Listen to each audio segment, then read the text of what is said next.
Hashtag the mysterious vessel. Admiral Zektar's 4 eyes focused on the holographic display, showing the vast expanse of the Outer Rim territories. The Galactic Empire had ruled these systems for over 3,000 years, and nothing, absolutely nothing, had ever challenged their supreme authority. The Empire's war fleets numbered in the millions, their technology was unmatched, and their warrior species came from the most feared corners of the galaxy. The bridge of the Imperial Dreadnought, Eternal Dominion, buzzed with quiet efficiency. Officers from various species worked at their stations. The insectoid Kretak with their razor-sharp reflexes, the massive Goran with their incredible strength, and the telepathic Velnari who could coordinate fleet movements with thought alone. This was the pride of the Empire, a vessel so powerful it could destroy entire star systems. Admiral called out communications officer Thixena, her blue-scaled head turning toward the command throne. We're receiving reports from the mining colonies in Sector 47. They claim something unusual has appeared. Zektar's mandibles clicked with annoyance. Mining colonies were always reporting unusual things. Asteroid storms, equipment failures, worker rebellions. Define unusual, officer. A single vessel, sir. Unknown configuration. It appeared 3 standard hours ago near the Kepler mining station. The station commander requests immediate assistance. The Admiral's secondary arms gestured dismissively. One ship? Send a patrol squadron. Have them identify the vessel and escort it to the nearest Imperial checkpoint for inspection. Sir, Thixena hesitated, her scales shifting to a nervous purple. The commander seemed frightened. He said the ship wasn't responding to any communications, and that it was just watching. Something in her tone made Zektar pause. In his 2 centuries of service, he had learned to trust his officers' instincts. The Velnari especially were sensitive to emotional undercurrents that others might miss. Very well. Dispatch Battle Group 7. If this mysterious vessel wants to play games in Imperial space, we'll remind them who rules this galaxy. 3 hours later, the first reports came back. Battle Group 7, 5 heavy cruisers and 12 destroyers had engaged the unknown vessel. The transmissions were garbled, filled with static and confusion. Admiral, the communications station erupted in frantic activity. We're losing contact with Battle Group 7. Zektar rose from his throne, his massive form towering over the bridge crew. What do you mean, losing contact? The last transmission from Captain Vorthak was strange, sir. He said the enemy vessel was unlike anything in their databases.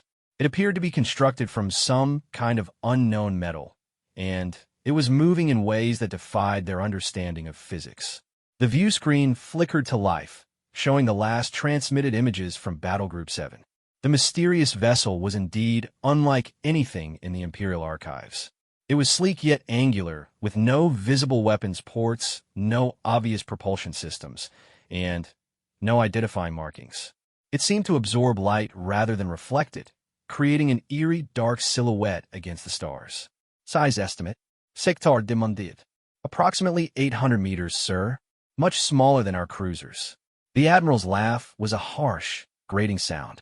A single small vessel against an entire battle group? Their arrogance will be their destruction. But as the minutes passed, the reports became increasingly alarming.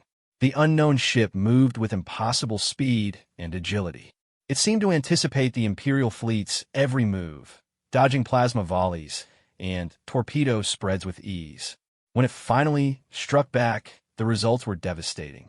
The first Imperial destroyer, the crushing Talon, simply disappeared. Not destroyed in a brilliant explosion as one might expect, but erased as if it had never existed. The sensors showed nothing. No debris, no energy signature, no trace that a massive warship had been there moments before. That's impossible, Science Officer Krelnoth whispered, his tentacles writhing in distress. Matter cannot simply cease to exist. The second attack was even more unsettling. The unknown vessel seemed to phase through the shields of the cruiser Iron Storm as if they weren't there. Whatever weapon it used left the massive ship intact but completely powerless, a dead hulk drifting in space with all hands presumably lost. Admiral Zektar watched in growing disbelief as his elite battle group, was systematically dismantled by this single mysterious vessel. The reports from the surviving ships painted an impossible picture.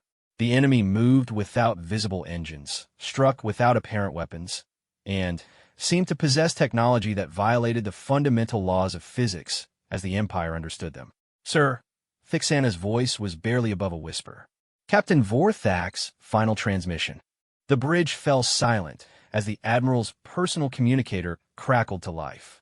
Through the static, they could hear the veteran captain's voice, strained with something Admiral Zektar had never heard from him before: fear. "Admiral, this is Vorthak. The enemy. They're not from any known species. I'm transmitting what data we've gathered. The ship appears to be from beyond our galactic borders. The hull configuration suggests they might be from the legendary third arm of the galaxy, the one we thought was uninhabited. Sir, I don't think we're dealing with a single rogue vessel. I think this is a scout." The transmission cut to static. Admiral Zektar stood motionless for several moments, processing the implications. The Empire had explored and conquered 2 complete spiral arms of the galaxy, encountering hundreds of species and civilizations. But the third arm, the one they had always assumed was empty space and dead systems, had remained unexplored due to the vast distances involved and the lack of apparent resources. If Captain Vorthak was correct, if this vessel was indeed from that distant region, then everything the Empire thought it knew about the galaxy was wrong. "Officer Thixana," the Admiral's voice was steady despite the chaos in his mind. "Send immediate word to Imperial Command.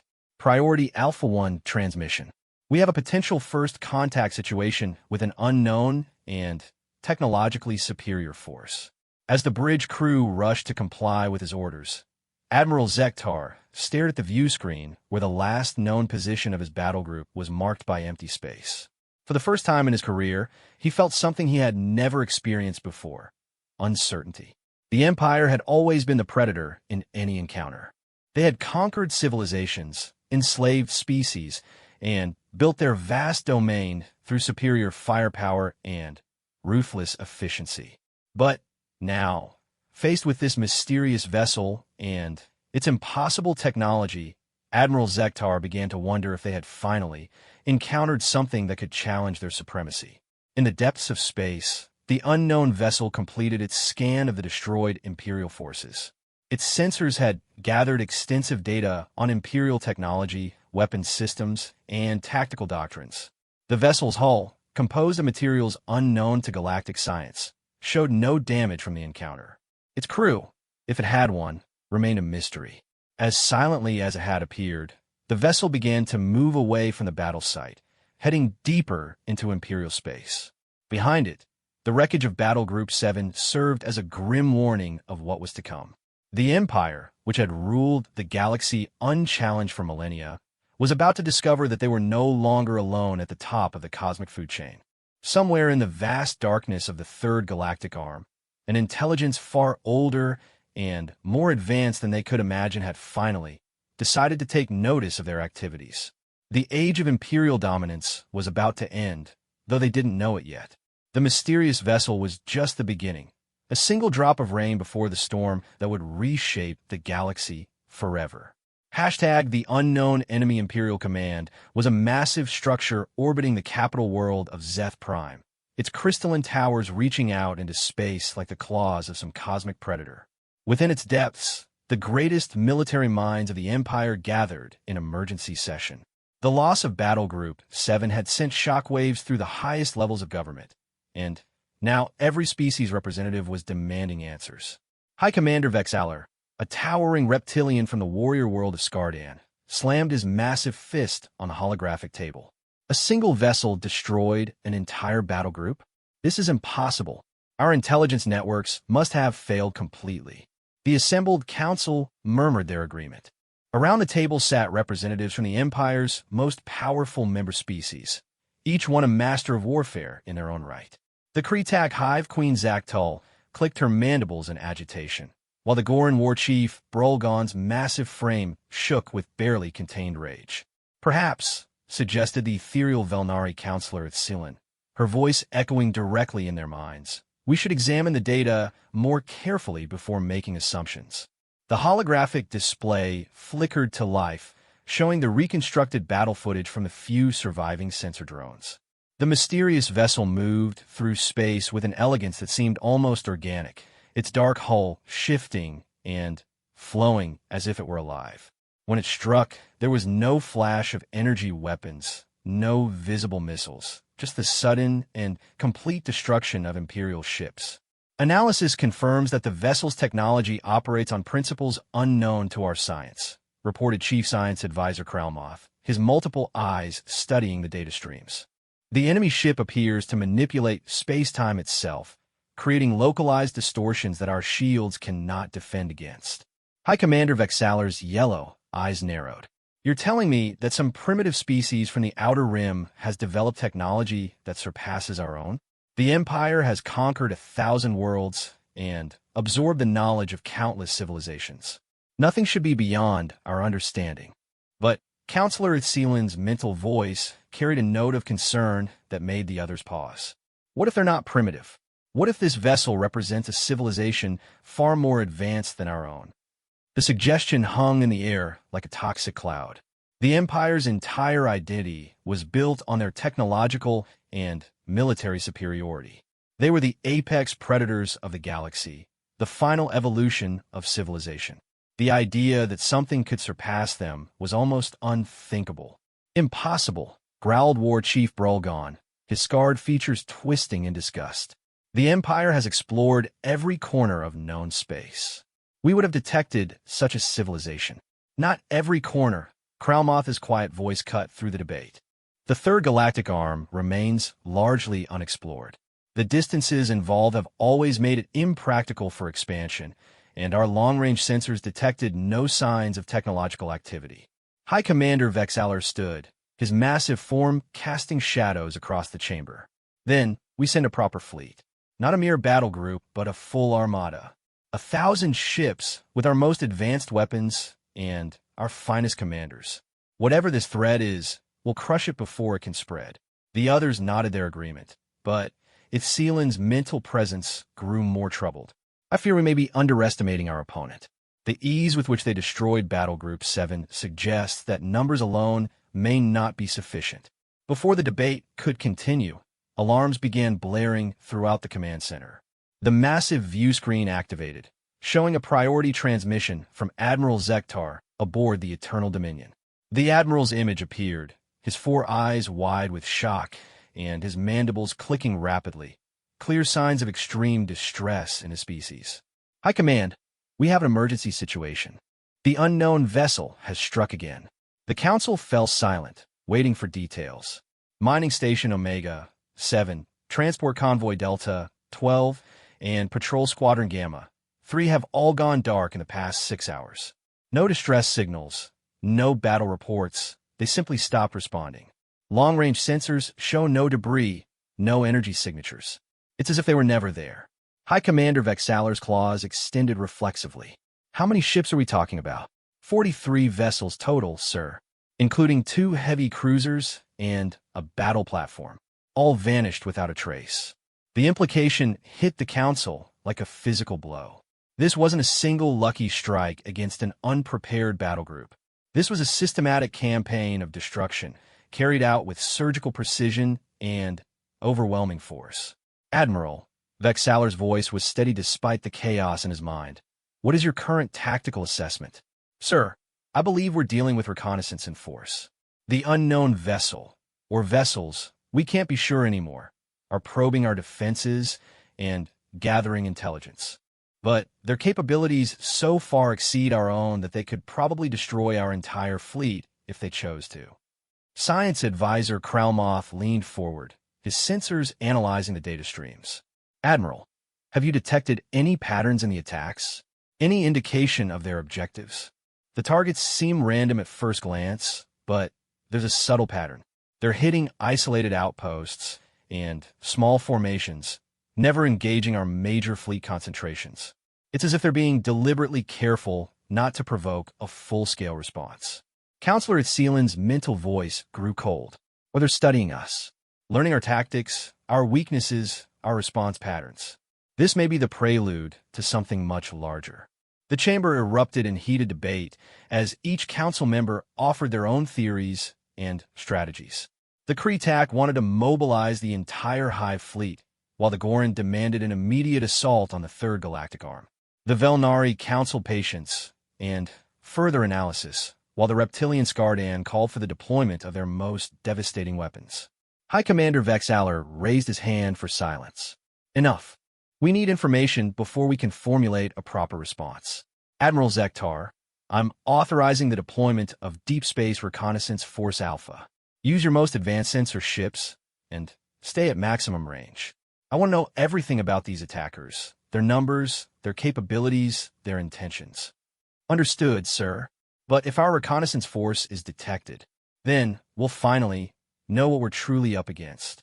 As the transmission ended, the council chamber fell into an uncomfortable silence. Each member was lost in their own thoughts, contemplating the impossible situation they faced. The Empire had always been the aggressor, the conqueror, the dominant force that swept aside all opposition. Now, for the first time in their history, they were on the defensive against an unknown enemy. In the depths of space, far from the political maneuvering of Imperial command, the mysterious vessel continued its silent work. It had completed its preliminary assessment of Imperial technology and was now gathering data on their strategic deployment patterns. Every destroyed ship, every scanned outpost, every intercepted communication added to its growing understanding of this new adversary.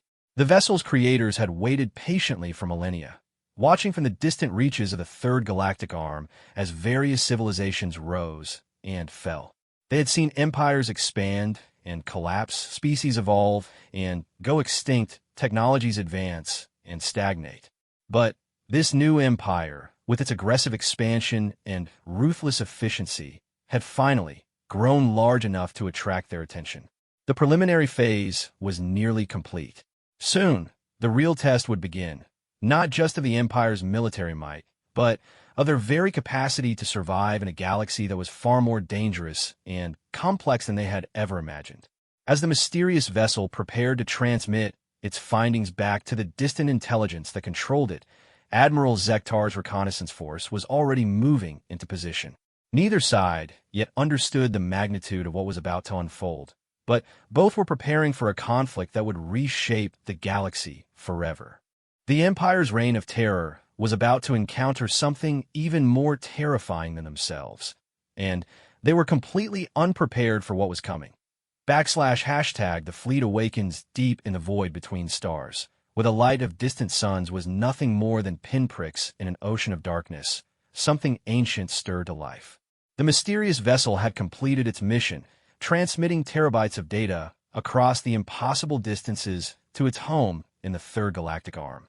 Now, after receiving confirmation of its findings, the true scope of the approaching threat began to reveal itself. Admiral Zektar's reconnaissance force consisted of 12 of the Empire's most advanced sensor ships, each equipped with the latest stealth technology and long-range detection arrays. They approached the last known position of the unknown vessel with extreme caution, their hulls barely visible against the cosmic background. Commander Yultera, a veteran of countless scouting missions, studied the sensor readings from her flagship Silent Hunter.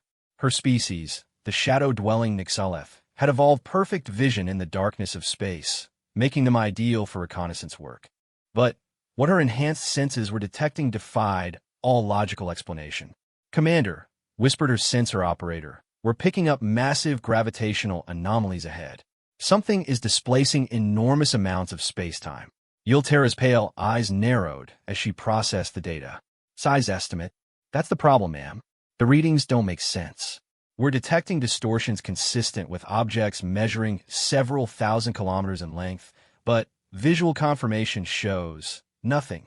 Through the transparent aluminum viewport, Yultera could see only empty space. Her advanced sensors painted a different picture entirely. Massive structures moving through the void, their gravitational signatures disrupting the very fabric of reality around them. It was as if something colossal was hiding in plain sight. "All ships, maintain maximum stealth protocols," she ordered. "Begin passive scanning only. I want to know what's out there without revealing our position." For the next 3 hours, The reconnaissance force gathered data that would fundamentally change the Empire's understanding of their situation. The gravitational readings indicated the presence of not one, but dozens of massive objects moving in precise formation toward Imperial space. Whatever technology allowed them to remain invisible to optical sensors was beyond anything in the Empire's arsenal. Then, without warning, the invisibility field dropped. The stars themselves seemed to dim as enormous shapes blotted out sections of space. The reconnaissance force found themselves surrounded by vessels that dwarfed even the Empire's largest dreadnoughts.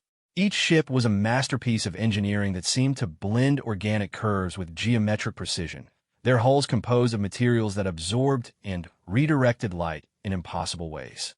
Commander Yultera's breath caught in her throat as she realized the true scale of what they faced. The smallest of the alien vessels was larger than the Empire's capital ships, while the largest stretched across distances that challenged comprehension. This wasn't a small expeditionary force. This was an invasion fleet of unprecedented size and capability. "Get me a transmission to Admiral Zektar immediately," she ordered, her voice steady despite the magnitude of the discovery. Priority Alpha 1 encryption. But before the communication could be established, the alien ships began to move. They didn't accelerate in the conventional sense. Instead, they seemed to slide through space as if the normal laws of physics didn't apply to them. The reconnaissance force's sensors went haywire as the massive vessels passed nearby, their exotic energy fields disrupting every known form of detection equipment. One of the alien ships approached the Silent Hunter directly, its immense bulk blocking out the stars. Commander Yultera could see details of its construction now. Flowing lines that suggested advanced nanotechnology, surfaces that seemed to shift and change as she watched, and strange geometric patterns that hurt to look at directly. "Commander, we're being scanned," reported her tactical officer. "But the scanning method is unlike anything in our databases. They're not using electromagnetic radiation or gravitational pulse. It's something else entirely." Yultera made a decision that would save the reconnaissance force. Instead of attempting to flee or hide, she ordered all ships to power down to minimal life support and drift like debris. It was a desperate gambit, but their only hope against technology so advanced that resistance seemed futile. The alien scan passed through the Imperial ships like a ghost, examining every component, every circuit, every molecule of their construction. To Yultera's surprise, the scanning beam seemed almost gentle, clinical rather than aggressive. It gathered its data and withdrew, leaving the reconnaissance ships untouched. Minutes passed like hours as the enormous fleet continued its journey toward Imperial space. Commander Yultera watched through her sensors as hundreds of vessels, each one capable of destroying entire Imperial battle groups, moved past her position with the fluid grace of a school of cosmic leviathans. When the last of the alien ships had passed beyond sensor range, Yultera finally allowed herself to breathe. Her reconnaissance force had witnessed something unprecedented in galactic history, and somehow they had survived to report it. "All ships maintain stealth protocols until we reach minimum safe distance," she ordered. "Prepare a full data package for immediate transmission to Fleet Command." But as the Silent Hunter and its escorts began their withdrawal, something unexpected happened. A new contact appeared on their sensors, smaller than the massive fleet ships, but still larger than anything in the Imperial Navy. It was the original mysterious vessel, the one that had destroyed Battle Group 7 and terrorized Imperial outposts. This time, however, the vessel didn't attack. Instead, it transmitted a signal directly to Commander Yultera's ship, not through normal communication channels, but somehow directly into the ship's computer systems in a way that bypassed all security protocols. The message was simple, but its implications were staggering. It consisted of star charts showing the positions of every major Imperial installation, fleet concentration, and strategic resource in their territory. The data was absolutely accurate and incredibly detailed, far beyond what any external observer should have been able to gather. But the truly terrifying part was what the message revealed about the alien intelligence behind it. They knew everything about the Empire, every strength, every weakness, every secret military installation. They had been watching and analyzing Imperial civilization for an unknown period, building a complete picture of their capabilities and intentions. The message concluded with coordinates, a location in neutral space where contact could be established for negotiations. It was an offer of communication, but the subtext was clear. The aliens had the power to destroy the Empire completely, but they were offering a chance for dialogue first. Commander Yulterra stared at the data, her tactical mind racing through the implications. This wasn't a simple military threat that could be countered with superior firepower or clever strategy. This was a confrontation with a civilization so advanced that the very concepts of warfare and dominance might be meaningless to them. Transmit everything to Admiral Zektar, she ordered. Full data burst, all encryption protocols. And, Commander, include my personal assessment that the Empire is facing an existential threat beyond anything in our history. As the reconnaissance force began its journey back to Imperial space, the alien fleet continued its inexorable advance toward the heart of the Empire. On bridge after bridge of the massive vessels, beings of impossible intelligence discussed the results of their preliminary analysis. The Empire, they concluded, was a typical aggressive expansionist civilization, dangerous in its local context, but ultimately primitive in its understanding of the universe. The question now was whether this young species could be educated or whether it would need to be contained. The galaxy had seen many such civilizations rise and fall over the eons, and the Watchers from the Third Galactic Arm had developed sophisticated methods for dealing with each type. Some species learned wisdom and were invited to join the greater galactic community. Others proved too aggressive and were quietly isolated until they either evolved or destroyed themselves. A few had been so dangerous that more direct intervention became necessary. As Admiral Zektar received Commander Yulterra's transmission, he realized that the Empire was about to face the ultimate test, not just of their military might, but of their very nature as a civilization. The choices they made in the coming days would determine not just the fate of their empire, but the future of their entire species. The aliens were offering to talk, but they had also demonstrated the power to erase the Empire from existence if necessary. The ball, as the humans might have said in their distant corner of the galaxy, was now in the Empire's court. Hashtag the ancient truth, the emergency session of the Imperial Council had been in continuous session for 18 hours, and tempers were reaching the breaking point. The revelation of the massive alien fleet had sent shockwaves through the Empire's leadership, forcing them to confront the uncomfortable reality that they were no longer the dominant force in their region of the galaxy. High Commander Vexaler stood before the massive holographic display, showing Commander Yulterra's reconnaissance data. The scale of the alien fleet was breathtaking. Hundreds of vessels, each one dwarfing the Empire's largest ships. The tactical analysis painted a grim picture. Even if the Empire mobilized every ship in their vast armada, they would be outnumbered and outgunned by an almost inconceivable margin. The mathematics are simple, declared Chief Science Advisor Kralmoth, his multiple eyes fixed on the streaming data. Their smallest vessels register as larger than our dreadnoughts. Their largest. I'm not even sure our weapons could penetrate their hull plating, assuming we could target something that massive effectively. War Chief Brolgon slammed his massive fist on the table, causing several smaller council members to jump. Numbers mean nothing. The Empire has faced impossible odds before and emerged victorious. We've conquered entire sectors with nothing but determination and superior tactics. But Councillor Itzilin's mental voice carried a note of deep concern that penetrated even the Goran's warlike enthusiasm. This isn't about tactics or determination. We're dealing with a technology gap so vast that conventional warfare may be meaningless. They're offering to negotiate. Perhaps we should consider their proposal. The suggestion sparked immediate outrage from the military representatives. The idea of the mighty Empire negotiating from a position of weakness was almost unthinkable. They had built their civilization on the principle of strength, on the belief that superior force could overcome any obstacle. High Commander Vexaler raised his hand for silence. Before we make any decisions, I want to hear from our Deep Intelligence Division. Agent Keck Simmer, your report. A figure emerged from the shadows at the edge of the chamber. A member of the secretive Voidkin species, beings who existed partially outside normal space-time and serve as the Empire's most effective spies. Agent Keximmer's form flickered and shifted as he spoke, his words seeming to come from multiple directions at once.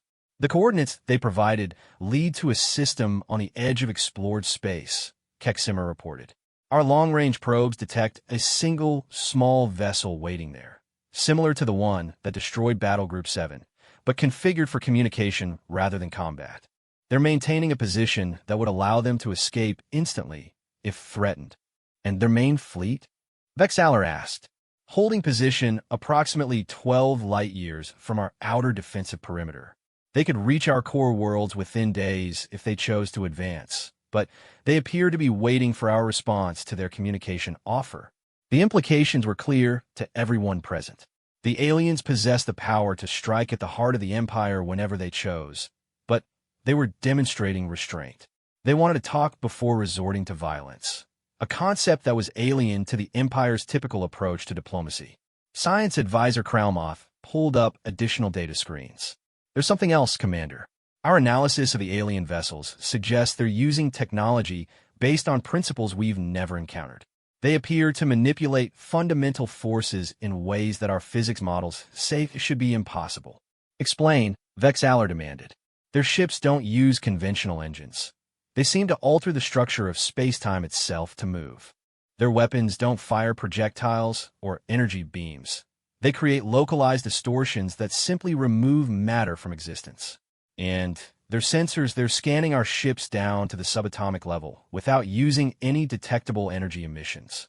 Counselor Sealand's mental presence grew more troubled.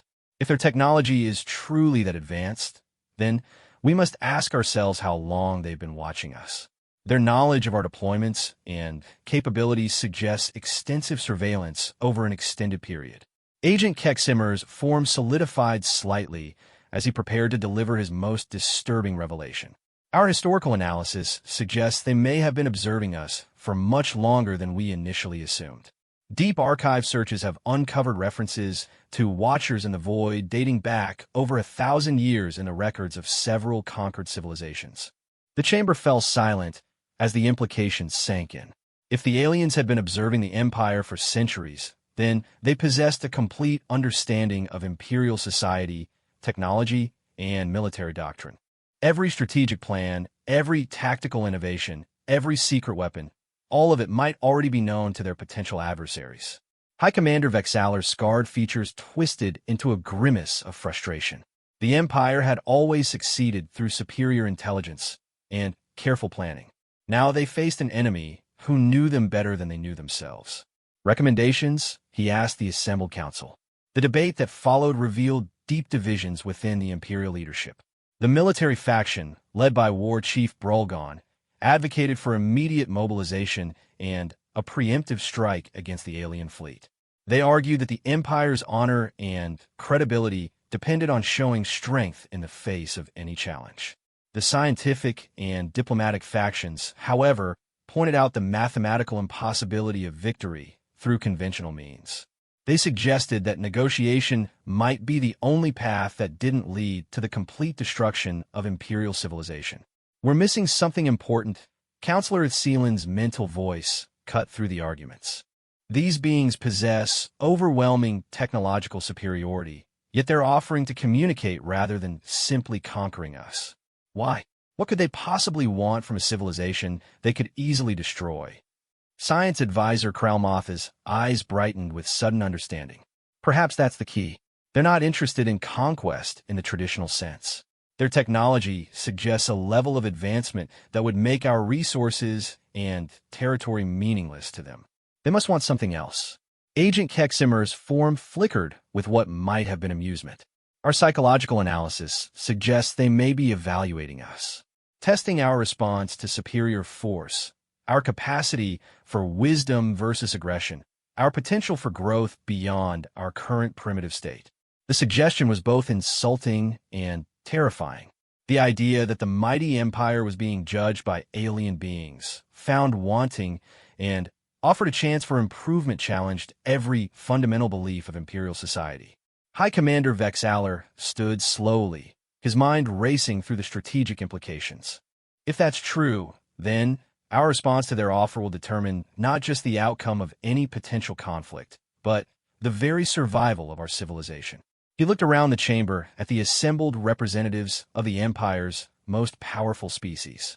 Each one was a master of their particular domain: warfare, science, politics, espionage. But none of them had ever faced a challenge like this. "I'm authorizing a diplomatic mission to the rendezvous coordinates," Vexaler announced. A small fleet, heavily armed, but configured for communication rather than combat. "We'll hear what they have to say. And if it's a trap?" War Chief Brolgon demanded. "Then we'll learn something about their true intentions before they destroy us," the High Commander replied grimly. "Either way, we need information before we can formulate any effective response." As the council session ended and the various representatives dispersed to prepare for humanity's first formal contact with the mysterious aliens, none of them could have imagined the truth they were about to discover. The beings waiting at the rendezvous point were indeed ancient and advanced beyond Imperial comprehension, but their origins and motivations were far more complex than anyone suspected. In the depths of space, the alien communication vessel waited patiently for the Empire's response. Its crew, if crew was the right term for beings who existed as much in quantum fields as in physical space, had conducted similar evaluations countless times over the millennia. Some species passed the test and were invited to join the greater galactic community. Others failed and were left to develop in isolation. A very few had proven so dangerous that more direct intervention became necessary. The question now was which category the Empire would fall into and whether they possessed the wisdom to evolve beyond their current aggressive nature. The next few hours would determine the fate of an entire civilization. The choice of world's Admiral Zektar's diplomatic fleet approached the rendezvous coordinates with extreme caution. 3 heavy cruisers and a dozen escort vessels represented the Empire's attempt to balance strength with restraint, enough firepower to defend themselves, but not so much as to appear openly aggressive. At the center of the formation flew the diplomatic vessel Peaceful Discourse, a ship that had never before been used for its intended purpose in the Empire's long history of conquest. As they dropped out of hyperspace, the Imperial fleet found themselves facing something that defied every expectation they had formed about their mysterious adversaries. The alien communication ship waiting for them was beautiful in a way that challenged comprehension. Its hull seemed to be composed of crystalline structures that caught and refracted the light of distant stars, creating patterns of impossible complexity and beauty. "Sensors detect no weapon signatures," reported Commander Thixana, her scales shifting to a nervous blue-green. "In fact, I'm not detecting any technology one can recognize. The ship appears to be growing rather than manufactured." Admiral Zektar studied the readings with fascination. His long career had exposed him to the technology of dozens of species, but nothing in his experience prepared him for what he was seeing. The alien vessel appeared to be more organic than mechanical, its surfaces flowing and shifting as if it were alive. "Open communication channels on all frequencies," he ordered. "Let them know we're here to talk." The response came not through their communication systems, but directly into the minds of every crew member aboard the Imperial ships. The voice was neither male nor female, neither young nor old, but carried with it a sense of vast age and infinite patience. "Welcome, children of the Empire. I am the one you might call an ambassador, though such terms are inadequate for what I represent. You have come seeking understanding, and understanding you shall have." Admiral Zektar felt a chill run through his exoskeleton. The being was communicating telepathically with his entire fleet simultaneously, a demonstration of mental power that suggested capabilities beyond anything in the Imperial archives. "I am Admiral Zektar of the Galactic Empire," he responded aloud, hoping his words would somehow reach the alien entity. "We've come to learn why you've entered our territory and what you want from us." The mental laughter that followed was not mocking, but carried a deep sadness that touched something primal in every listener. "Your territory? Dear Admiral, you speak as if you own the stars themselves. But, very well, we shall discuss such concepts." The space around the Imperial fleet suddenly filled with images, not on their view screens, but projected directly into their minds. They saw the galaxy as it truly was, spanning hundreds of thousands of light years and containing billions of star systems. The Empire's territory, which had seemed so vast and impressive, was revealed to be nothing more than a tiny fraction of one spiral arm. "This is your empire," the ambassador explained gently. "And this is the galaxy as it truly exists." More images followed, showing other civilizations throughout galactic history. Some had been peaceful traders and explorers spreading knowledge and art across the stars. Others had been conquerors like the Empire, building vast domains through force and subjugation. All of them, eventually, had faced the same choice that now confronted the Empire. "For 10 million years, we have watched over this galaxy," the ambassador continued. "We are the descendants of the first species to achieve true consciousness, the gardeners who tend the cosmic garden of civilization. When young species like yours reach a certain level of development, we evaluate whether they are ready to join the greater community of minds." Admiral Zektar's tactical mind seized on the implications. "You're saying you've been monitoring us, testing us?" "Indeed. Your species shows great promise, intelligence, creativity, determination. But you also display troubling tendencies toward aggression and domination. The question is whether you can grow beyond these primitive impulses." The images in their minds shifted to show the Empire's own history, the conquest of world after world, the enslavement of entire species, the ruthless expansion that had built their vast domain. But these scenes were shown not with condemnation, but with the patience of a teacher helping a student understand a difficult lesson. "Most species go through a conquest phase," the ambassador explained. "It is natural for young civilizations to believe that strength equals dominance, that power gives one the right to rule over others. But this is a childish understanding of the universe." Commander Thixana found her voice, her scales now pale with awe. "What happens to species that fail your evaluation?" The answer came with another wave of images, civilizations that had been isolated within their own territories, their expansion quietly contained until they either evolved or destroyed themselves. Others had been more gently guided toward wisdom through subtle intervention. A very few had proven so dangerous that more direct action had been necessary. "We do not destroy unless absolutely required," the ambassador assured them. "Life is precious, and consciousness is the rarest jewel in the universe. But neither can we allow aggressive species to spread their violence to innocent worlds." Admiral Zektar felt the weight of his entire civilization's future pressing down on him. "What would you have us do? The Empire is built on strength and expansion. You're asking us to abandon everything we are. Not abandon, evolve. Transform your strength from a tool of conquest into a force for protection and growth.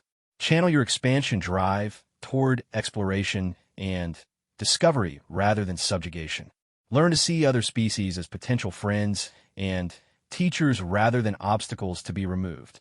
The alien ambassador shared more visions, glimpses of the greater galactic community that existed beyond the Empire's limited sphere of knowledge. Hundreds of species working together in harmony, sharing knowledge and resources, exploring the deepest mysteries of existence. It was a vision of cooperation on a scale that dwarfed anything the Empire had ever imagined. "Your technology," Admiral Zektar said, struggling to comprehend what he was seeing. "How far advanced are you?" "We have learned to work with the fundamental forces of the universe rather than against them. Space and time bend to our will not through brute force, but through understanding and cooperation with the natural order. Our ships are grown rather than built, shaped by consciousness itself into forms that serve our needs." The demonstration that followed left the Imperial crews speechless. The alien vessel began to change before their eyes, its crystalline structure flowing and reshaping itself into new configurations. Within minutes, it had transformed from a communication ship into something that resembled a garden. Transparent chambers filled with impossible plants that seemed to exist in multiple dimensions simultaneously. "This is what awaits your species if you choose the path of wisdom," the ambassador explained. "Technology that serves life rather than destroying it. The power to reshape reality itself in harmony with the natural order. But it requires abandoning the illusion that dominance equals strength. Admiral Zektar found himself facing the most difficult decision of his career. Everything the Empire stood for, everything they had built, was being challenged by this ancient intelligence. But the alternative, isolation or worse, would mean the end of imperial expansion and possibly the destruction of their entire civilization. "How long do we have to decide?" he asked. "Time is a concept we have learned to view differently than you do," the ambassador replied. "But in terms you would understand, your empire has one of your standard years to demonstrate meaningful change in your approach to other species. Begin by releasing the civilizations you have conquered. Offer them partnership rather than subjugation. Show us that you can grow beyond your current limitations." The communication began to fade, but the ambassador's final words echoed in every mind present. "Remember, Admiral Zektar, true strength lies not in the ability to destroy, but in the wisdom to create. Your species has great potential, but potential unrealized is meaningless. Choose wisely, for the fate of countless worlds may depend on your decision." As the alien vessel began to fade from view, transforming itself into something that existed more in quantum probability than physical space, Admiral Zektar was left with the most momentous decision in galactic history. The Empire could continue on its current path and face inevitable confrontation with beings so advanced that resistance would be futile. Or they could attempt the seemingly impossible task of transforming their entire civilization. The journey back to Imperial space was conducted in somber silence, each crew member contemplating the magnitude of what they had witnessed. They carried with them not just a diplomatic message, but the weight of their species' future, a future that would be determined not by the strength of their weapons, but by their capacity for wisdom and growth. Behind them, hidden in the vast distances between stars, the ancient Watchers continued their patient vigil. They had seen many species face this same choice over the millennia. Some had chosen wisely and joined the greater community of consciousness. Others had chosen poorly and faced the consequences of their decision. The Empire's choice would determine not just their own fate, but the future of every species within their territory. The age of conquest was ending, whether they realized it or not. The question was whether it would be replaced by an age of wisdom or by silence.